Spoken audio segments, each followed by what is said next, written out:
চতুর্থ ধাপে ৬০ উপজেলায় ভোট শেষে চলছে গণনা। বিকেল ৪টার পর ব্যালট বাক্সগুলো নেওয়া হয় গণনার জন্য। পোলিং এজেন্টদের উপস্থিতিতে প্রতিটি কেন্দ্রের ফল ঘোষণা করছেন প্রিজাইডিং কর্মকর্তারা। কেন্দ্রে ঘোষিত ফল পাঠানো হচ্ছে রিটার্নিং কর্মকর্তার কাছে। এর আগে সকাল ৮টায় শুরু হয় ভোট গ্রহণ। তবে বেশিরভাগ কেন্দ্রেই ভোটার উপস্থিতি ছিল কম। কয়েকটি স্থানে বিশৃঙ্খলার খবরও মিলেছে। কেন্দ্র দখল নিয়ে দুপক্ষের সংঘর্ষ হয়েছে কুমিল্লার হোমনায়। এতে সাবেক ইউপি চেয়ারম্যান সহ আহত হয়েছেন ৩ জন। রাজশাহীর চারঘাটে একটি কেন্দ্রে ২ প্রার্থীর সমর্থকদের মধ্যে উত্তেজনা দেখা দেয়। পরে পুলিশ গিয়ে পরিস্থিতি নিয়ন্ত্রণে আনে। সুনামগঞ্জে জাল ভোট দেওয়ার চেষ্টায় এক যুবককে ৬ মাসের কারাদণ্ড দেওয়া হয়েছে।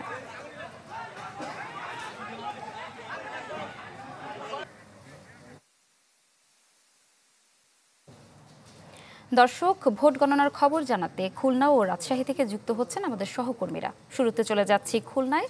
সেখানে উপস্থিত আছেন আমাদের সহকর্মী মামুন রেজা। মামুন, ভোট গ্রহণ তো শেষ হয়েছে, সারাদিনে ভোটার উপস্থিতি কেমন দেখলেন আর কোনো কেন্দ্রের ফলাফল ঘোষণা করা হয়েছে কিনা?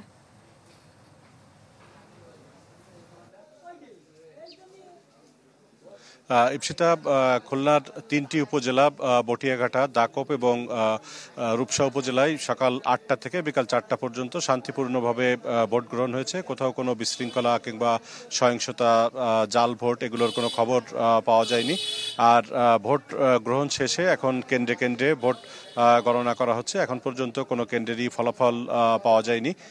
তবে রিটার্নিং কর্মকর্তা ফারাজি বেনজির আহমেদ জানিয়েছেন যে ৩টি উপজেলায় গড়ে ৪৭.76% ভোটার ভোট দিয়েছেন। এর মধ্যে দাকপ উপজেলায় 53.57% এবং বটিয়াঘাটা উপজেলায় 47.57% ভোটার ভোট দিয়েছেন। এছাড়া রূপসা উপজেলায় 42.15% ভোটার ভোট দিয়েছেন। ৩টি উপজেলায় গড়ে 47.76% ভোটার ভোট দিল। প্রায় 52.24% ভোটার তারা ভোট দিতে যাননি।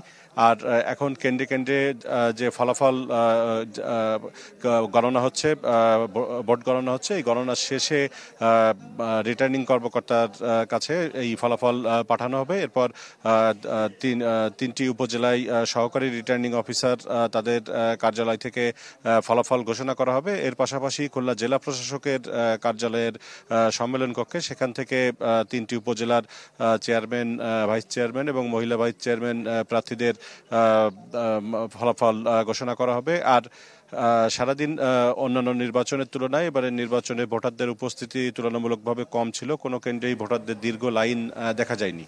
ইপসিতা, ধন্যবাদ আপনাকে। এবার রাজশাহী থেকে সরাসরি যুক্ত হচ্ছেন আমাদের সহকর্মী আবরার।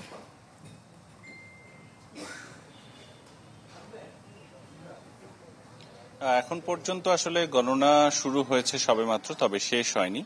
আমি বাঘার আড়ানি পৌরসভা এলাকার যে সরকারি মনমোহনী উচ্চ বিদ্যালয়ে সেখানে রয়েছে এবং এখানে দুটি পুরুষ এবং নারী এই দুটি কেন্দ্রে ভোট গণনা চলছে এখন পর্যন্ত। ভেতরে সবে মাত্র আসলে শটিং শেষ করে তারা গণনা শুরু করেছেন। যতখানি জানতে পেরেছি ২৯০০ ভোটারের মধ্যে এখানে ভোট প্রদান করেছে প্রায় ১৩০০। শতাংশের হিসেবে যদি বলি ৪০% ছাড়িয়েছে।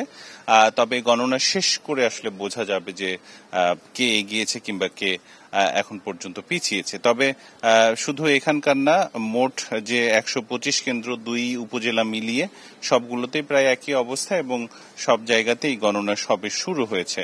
আর যদি ভোটারের উপস্থিতির কথা বলি তাহলে সেটা সারাদিনই মোটামুটি কম ছিল, খুব একটা বেশি উত্তেজনা দেখা যায়নি। তবে চারঘাটে 2টি কেন্দ্রে সমর্থকদের মধ্যে উত্তেজনা দেখা দেয়। আইন শৃঙ্খলা রক্ষাকারী বাহিনী সেখানে তাদেরকে সরিয়ে দিয়েছে।